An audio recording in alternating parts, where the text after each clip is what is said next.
two-prong plug. Alright, thanks.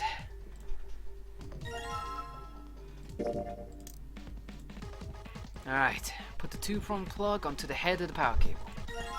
Sweet.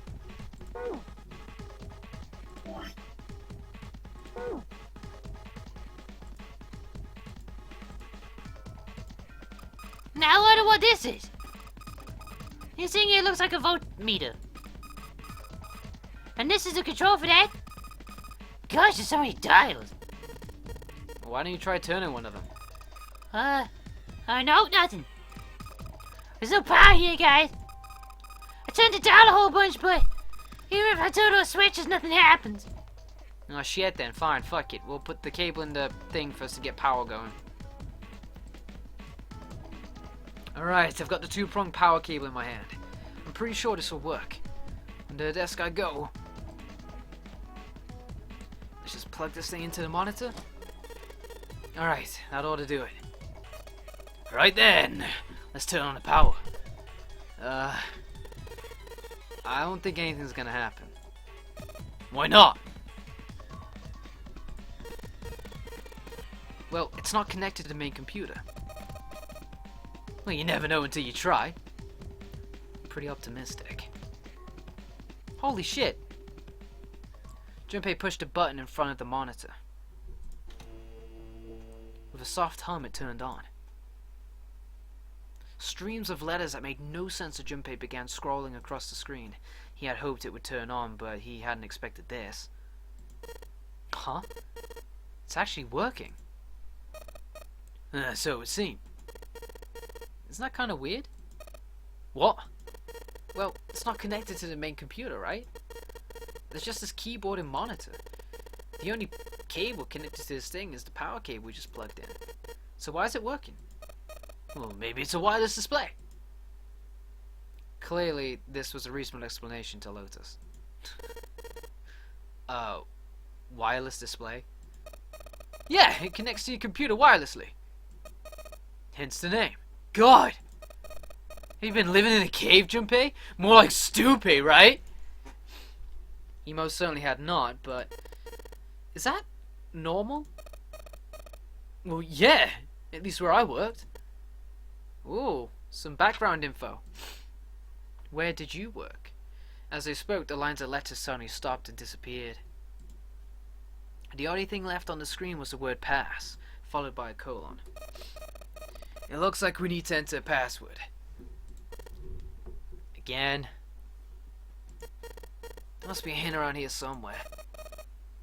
Could you go take a look around? Yeah, I'm on it. What are you gonna do? Well, I'll see if I can do something about this on my own. On your own? Yep, on my own. Lotus pulled over the nearest chair and dropped herself onto it in front of the keyboard. Damn! For a second she stared at the screen. She kneaded her hands, knuckles popping, and twisted her back left and right. Right then, let's kick some ass. Lotus smiled to herself and rubbed her hands together in anticipation. Then before Junpei had time to blink, she was typing at an incredible speed, the click-clack of the keys running together like a machine gun fire. What? Junpei was for once at a loss for words. Didn't expect that, did you, motherfucker? You just thought I was some kind of stripper or some of these big old titties. Didn't you? Didn't you? Of course I didn't. What kind of job do you have? What are you? I'm unemployed at the moment. I used to work for a cybersecurity firm, but I quit. Why? Lotus blinked. Huh? Oh, it was just something. She stopped typing for a moment and her face fell. This was not an avenue of questioning to be pursued, Junpei realized, and quickly shut his mouth. Lotus's fingers began to move again, and in a few seconds she was back up to speed. As she typed, more letters and symbols that meant nothing to Junpei began to pour across the screen. What are you doing now? Well, I'm gonna try and brute force the bastard. Brute what? A brute force attack is, well, the short version is I just attack the thing head on. The long version, if Without looking up or slowing down, she began to explain. A brute force attack is one of the simplest ways to break a cipher, she told him. It checks every possible combination until it finds the right one. For a complex cipher, it can take a very long time. The thought of doing something like that made Junpei feel tired, but Lotus explained that she was writing a program that would run just such an attack on its own. It's not the most elegant solution, certainly, but given the circumstances, there isn't much else I can do. Even as she talked, her fingers never slowed or missed a key. Junpei couldn't help but feel a little awed. Ah, but back to what we were talking about earlier. What were we talking about? The wireless display? It's kind of strange if you think about it, isn't it? How do I put it? Well, let's say you write a program that calculates an addition problem for you. Alright? So you enter 1 plus 1. The screen will show you 2. See? Isn't that strange? No, not really. Oh, come on now. Of course a caveman like you would think it was strange. You said so just a minute ago. You're just not getting it, are you? Who calculated 1 plus 1? The main computer, right? You said it's connected to the monitor wirelessly. Yeah, but someone who grew up in a cave wouldn't know that, right? They probably think that this thing here, the monitor, is doing the calculating. And once they've decided that, they'll start examining this monitor. They might poke the screen or something. Ah, I see, the color changes when I press it here. Then they might investigate the hardware on the inside. Ah, I see, so this wire supplies power. Eventually, they might even cut the wires. Ah, yes, just as I expected. When this wire is cut, no results appear. Therefore, it must be this device which does the calculations. But the truth is that, just like you said, the computer is doing the calculating. These cave people wouldn't know that, because they have no idea what the monitor and the computer are connected wirelessly. Lotus continued to type. Junpei scratched his head. So, what are you trying to say? Nothing. Really. It's just, I thought maybe, what if the relationship between human beings and our brains is like that? Huh? Well, let's say you stick a bunch of electrodes into parts of the brain. A scientist examining the signals they send out might say, interesting. So stimulating this part of this brain causes this person to see colors. That must mean this neuron cluster controls that function. Okay, let's see what happens when I cut out this part. Ah, just as I thought. Cutting off this part causes the function to cease. Therefore, human thought processes must occur in the human brain. You get it? It's just like this monitor.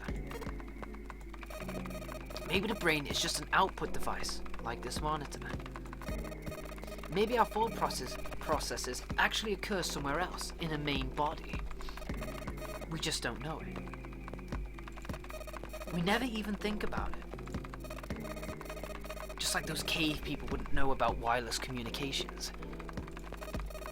We can't imagine that there's some unknown medium that transfers information into our brains where we experience that information as thoughts.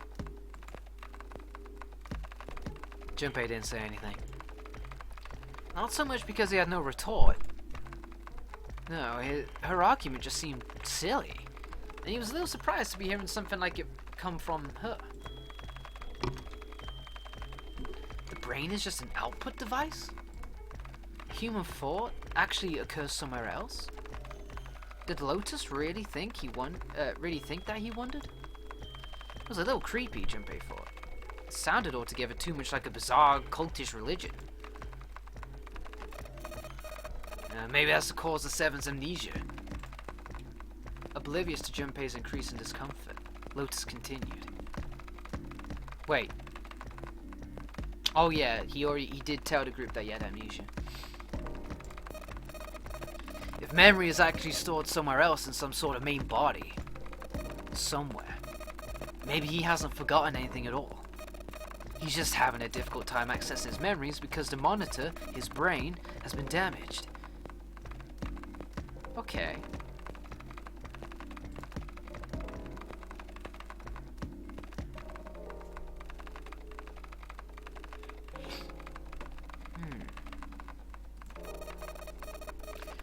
I suppose that would explain Aphasius and blindsight too. Perhaps they actually can speak or see. The monitor just isn't functioning properly. I guess people with what? Prosopagnosia. What? Could be suffering the same thing. Wait a minute. What? He knew what aphasia was from watching medical dramas on TV, and blindsight was easy enough to guess, but he'd never heard the word prosopagnosia before. No, me neither. What?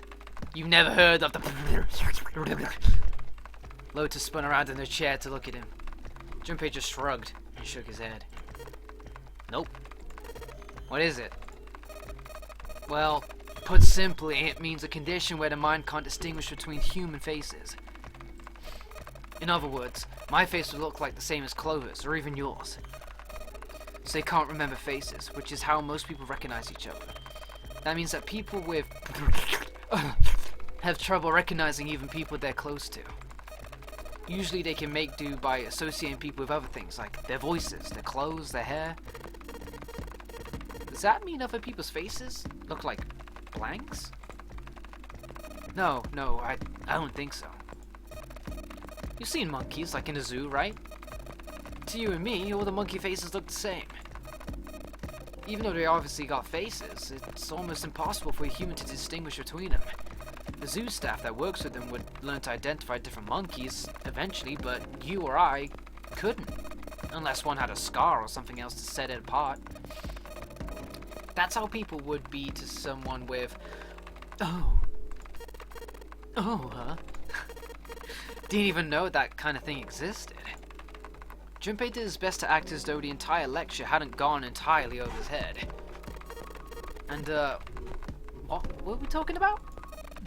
The idea that your brain is just an output device, like a monitor? Are you serious about that stuff? No, not really. I was just kidding for about half of it. What about the other half? Well, I guess I was just adulting. Not funny. Lotus's smile had something rather, masochistic to it. It's nothing more than a story I made about a boredom, and don't take it seriously. It was the first thing that came to mind, and I just talked about it to kill time.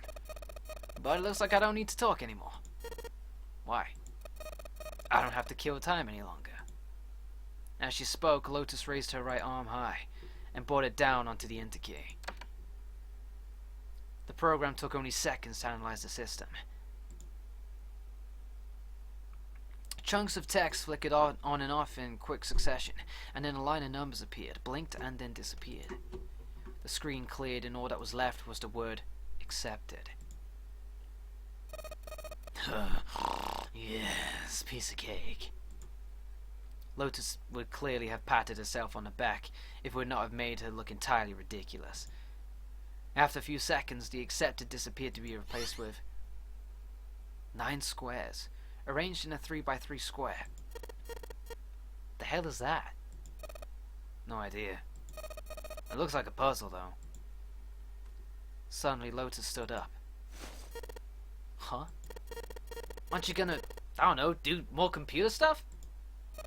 No, I can't do anymore. It won't let me do any more programming. See, the keyboard. Nothing. So there's nothing more I can do. Well, I guess I'll leave this to you then, Junpei. What? Let me take a break, alright? I did my part. He wasn't sure what to say to that. She certainly had done her part, in fact. Without Lotus, they probably would have run completely aground. I shouldn't rely on other people so much, Junpei thought to himself. From here on out, he told himself he would rely on no one else. Junpei crossed his arms and stared at the puzzles shown on the screen.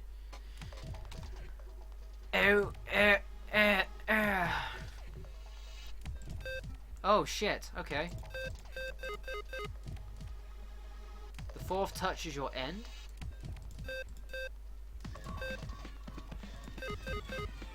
I guess I gotta get them all green.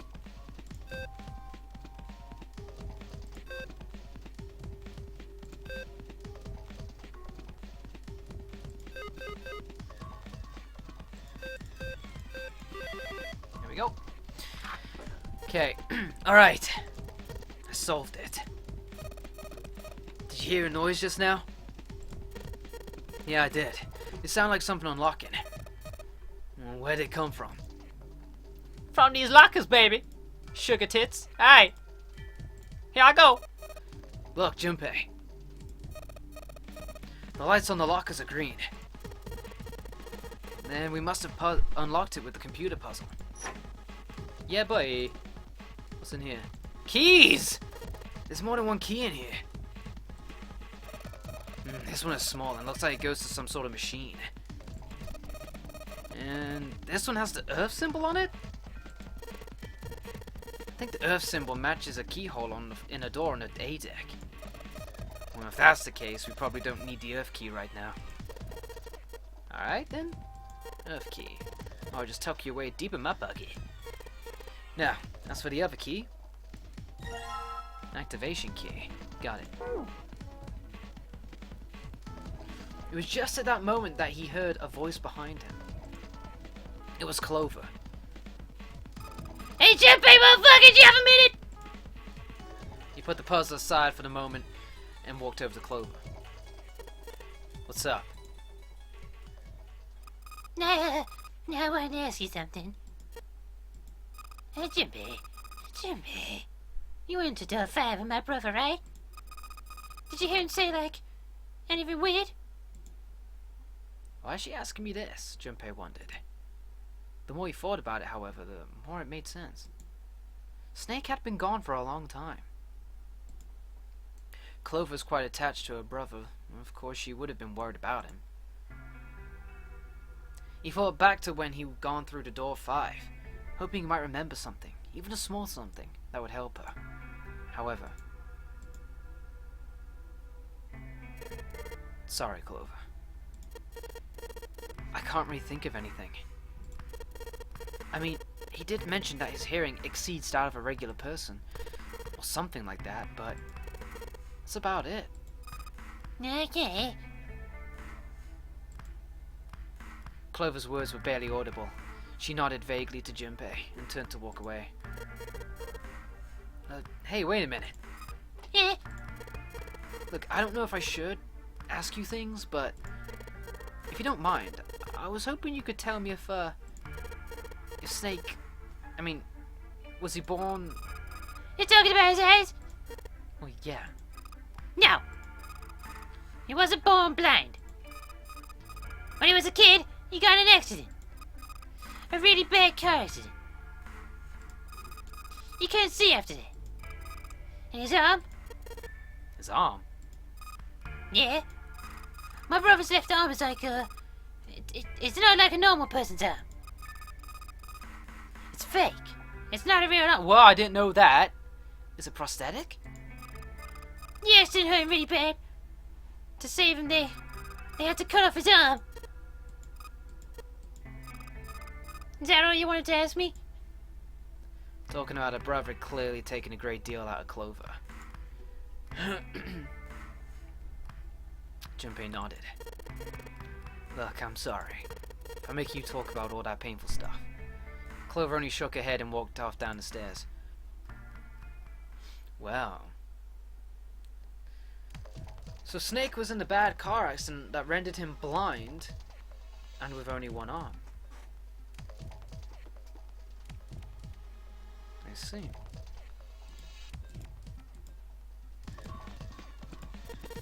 This key. The shape sure makes it seem like it goes to this machine. Alright, I'm turning it on. Sweet, okay, the monitor's on now. It's for the letters. Ah, Lotus, come over here, man. Hacker shit. Yeah, it's showing some kind of warning. Power restored to experimental device. Oh shit! Clover! The mannequin's son! Emergency system will activate in the event of an abnormal subject behavior? Okay. Uh-oh. Typing on this keyboard isn't doing squat. It says power restored to experimental device.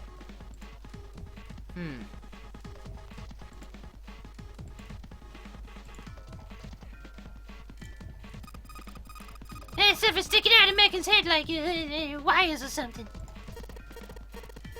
How are they doing in there? Huh? Why is she all quiet now? They were doing experiments on humans. Probably. Oh man. Now she looks sad.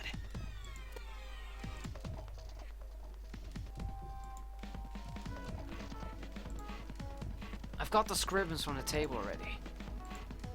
But do I? Because I can't see them in the... Are they under my file? Clover's note? Ah!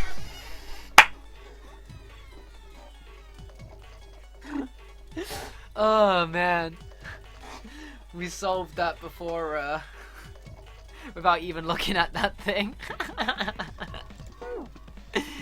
Gangster. Right.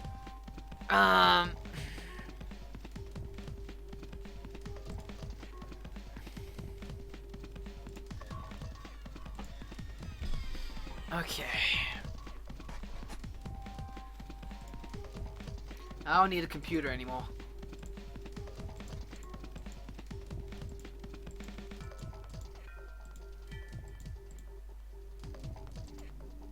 Okay, so everything here has been done. What about these things now? The only thing about the room that's changed is the lever is down now. Not very impressive. But I mean, like, click them now. Click them now. Eh, damn. Shit.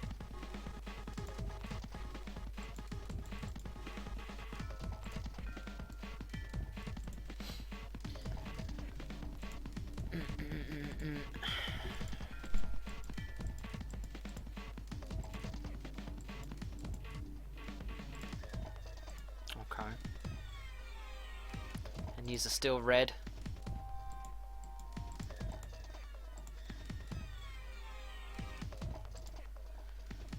Batics, okay,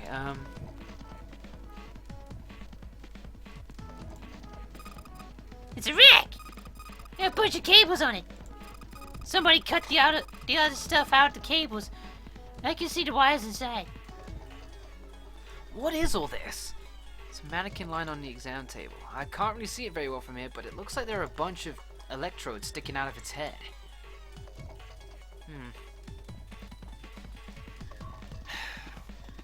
Damn it. Junpei! The thing in here is on now! Yeah, that's because we activated the power over on this side. Could you, like, play with it a little? Okay! Now turn this down here. Turn. Now, I don't think it's working. Nothing happened. Maybe she missed something. I should ask her to look around the room again. Right. It's a rack. There are some cables on top with copper wires exposed. It's a wash basin, more commonly known as a sink. This is the monitor. There are a whole lot of cables under the table. Mannequin line on the exam table. It's got a bunch of electrodes sticking out of it. Tits. I've got the scribbles on the table already. I don't know. Those are stairs I just came down. The bars of the gate are just above me. I guess that's drains for water, huh? But there's nothing there. Fuck. Then, I don't know what else I could make her look at. The mannequin looks so sad. I gotta admit, I'm starting to feel kind of sorry for it. What? Am I getting attached to this thing? Maybe I should give it a name. How about the Science Boy? Yeah, I like it. Science Boy is lying on the table. His poor head is full of electrodes. No, my Science Boy.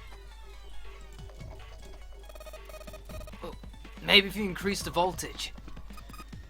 Roger. Okay, I'm good. I'm gonna go all the way to the max. Here yeah. Max voltage? Hey, what about Science Boy? Clover, wait! Oh shit! Oh no. What? I think Science Boy! Oh god, Science Boy! oh my god. The mannequin's head. Oh, what the fuck? What are we doing? Oh man, that sounds like a fire alarm. What the hell? Fire detected, fire detected. The emergency system will be activated. Evacuate the room immediately. Oh shit! Science Boy! Science Boy's head is on fire! Science Boy, no! Oh, the humanity! The hell is Science Boy? Are you talking to the mannequin? Yes? Forget about the mannequin. You need to help Clover now. But Science Boy. Damn. The gate's still shut. Oh god, oh god, oh god, oh god, oh god, oh god, oh god, oh god, it's red. Red means bad. Wait, yeah, open. Junpei, look at the light. Yeah, it's green. The emergency system is activated and disabled the lock. Now we can save Clover. Yeah, jump high. Right, come on, kid, jump. Alright, she's safe. Oh man, the smoke is some serious business. Time to close this door again, I think. Alright, Clover. Are you okay? Are you hurt? Damn, she's coughing so hard she can't even talk. Of course I'm alright. I mean, not alright. The hell took you so long, you big jerk? I was almost dead. Oh, I'm sorry, I was going as fast as I could. I mean, Science Boy's on fire and shit. I mean, what do you want me to do? You two can do this later. Right now, we need to get the hell out of here. That fire's not gonna stay in that room forever. Alright, let's get out. Hey, the green light is lit. It's gotta be unlocked now. Let's go then. Did we do it? Did we totally just do it? I'm gonna cream if I did. Yes, you found it.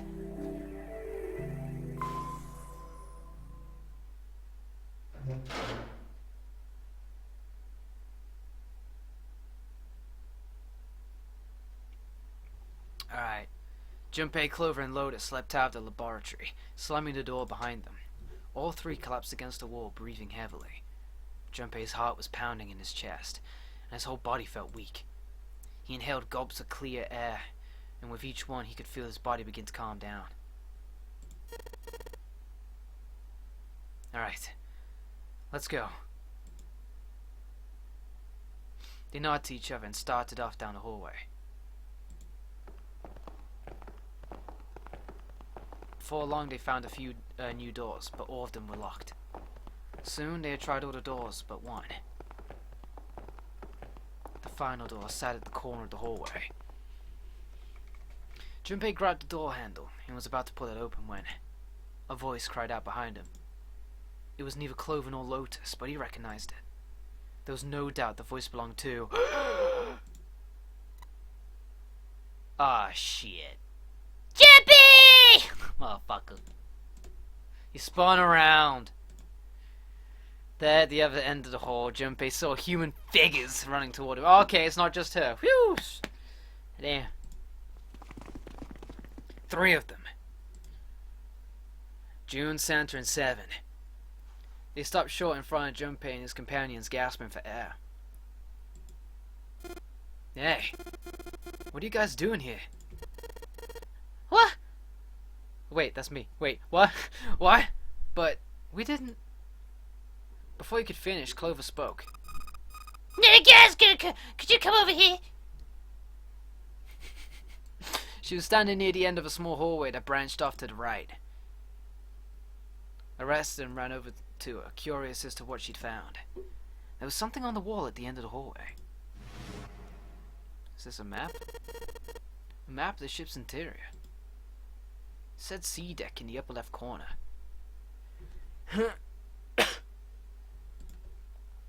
Most likely they assumed it was a map for the floor they were on. Door 7, Door 8. The map confirmed what they already knew. Both doors eventually led to the hallway where they found themselves. In fact... Yeah, isn't that what I said? Till we find that door 9, there ain't gonna split us up. We might get separated for a little while, but we'll see each other again. Otherwise, we can't open door 9. That's how the non-re game works. Oh, well, what the fuck am I doing here? Goddamn. Junpei looked at the map of the ship's interior again. As he looked more closely, his surprise and excitement gave way to weariness. One by one, the others saw what he'd seen. As one, they all moved back toward the door Junpei had only a moment ago been ready to open. He pulled the map of the ship's interior off the wall and put it in his pocket and followed the others.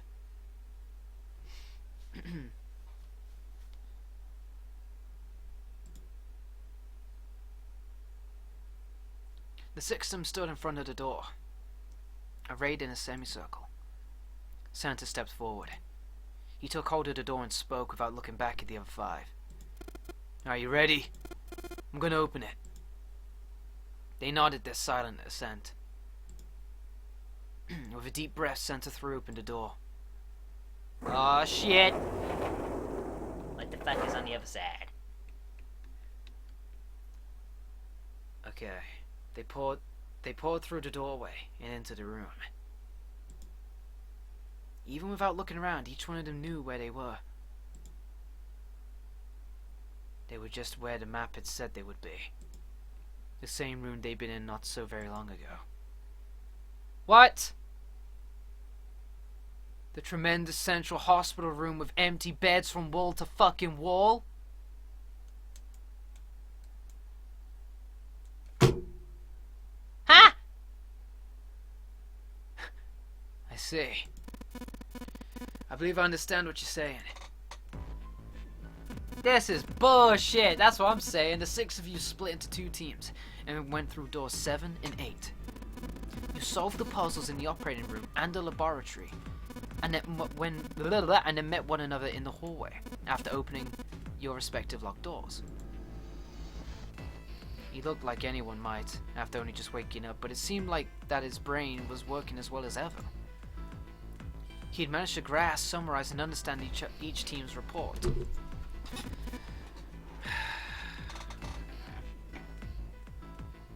At any rate, I feel a bit silly for my little show of what altruism. I'm sure he'll be back for me. I did hope you'd come back, but I confess I didn't think you'd be back so soon. A shook his head with a rueful smile. Well, we saw each other again and we ain't dead, so I say that's good enough. 7 smiled. Anyway, I say we get out of this creepy old place. We found the key we need. The key? Ain't that what I just said? I'm talking about the Jupiter key. We found it in the operating room. Here. 7 tossed something small and metallic toward Junpei.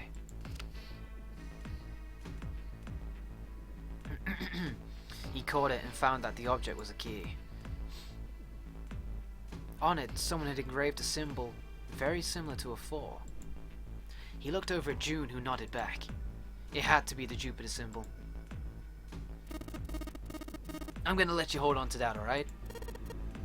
Yeah, got it. Well, I've got something for you too, then.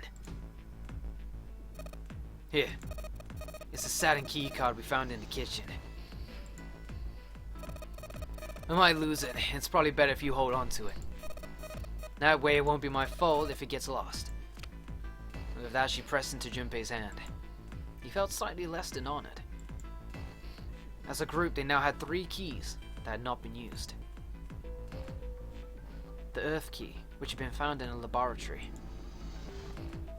The Jupiter key, which Seven had just handed to Junpei. And the Saturn key card, which Lotus had just handed to Junpei. Okay.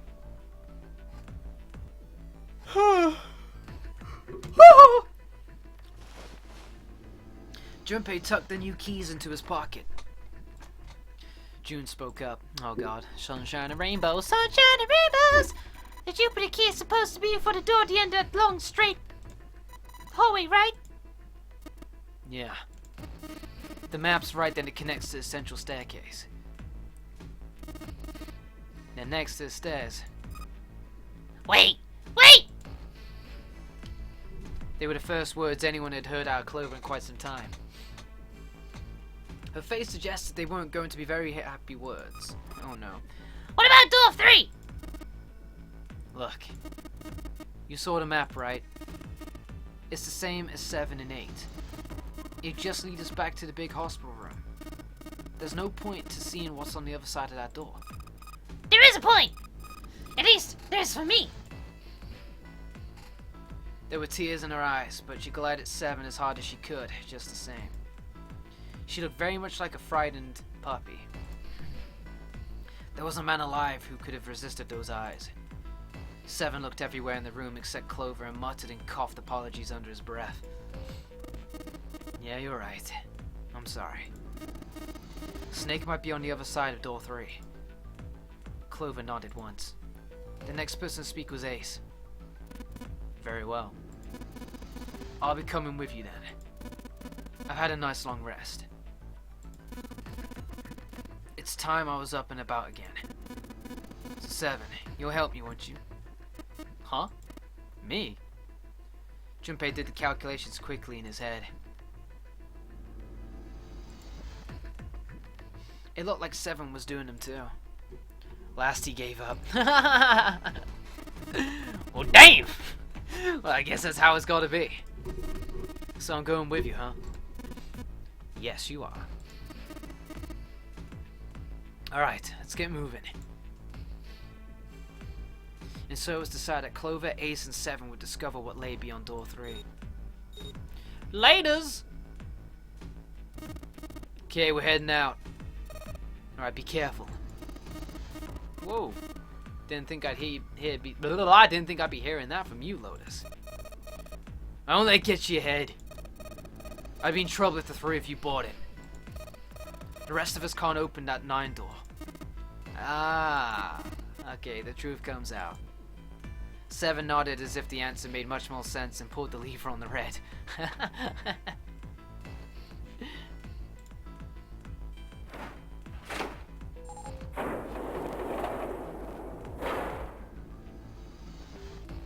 Okay, let's go. The door opened up and Ace, Clover, and 7 jumped through it. Laters, players! Don't get killed. After exactly 9 seconds, the door closed noisily. Alright then. We should get moving too. Huh? Get moving! Now where are we going? Everyone except Lotus seemed rather confused. Well, it would be a waste of time to just sit around, wouldn't it? Let me explain.